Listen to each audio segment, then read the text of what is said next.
Lumilipad nga ba ang kuto? Marahil ay narinig mo na ang mga salitang ito, na kapag hindi ka nagpaalis ng kuto, ay liliparin ka sa punong kawayan. Totoo ba? Siyempre hindi. Ang kuto ay hindi lumilipad.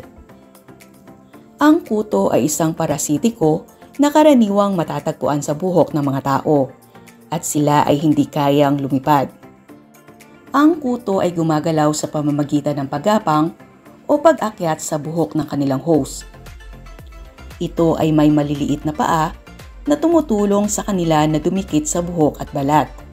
Ang kanilang pangunahing layunin ay maghanap ng dugo na kanilang kinakain. Ang kuto ay dumadami sa pamamagitan ng pag-itlog. Tinatawag ang mga itlog na nits o lisa. Ito ay parang maliliit na oblong na kulay puti o kulay abo at nakakapit sa buhok gamit ang isang espesyal na substansya na ginagawa ng kuto. Ang mga itlog ay kailangan ng ilang araw bago mapisa. Kapag ang itlog ay nag-hatch, lalabas sa mga maliliit na kuto na tinatawag na nymph. Ang mga nymph ay kahawig ng mga adult na kuto, ngunit mas maliliit. Ang mga nymph ay kakain ng dugo mula sa tao at dahan-dahang lalaki at magiging adult na kuto sa loob ng ilang araw.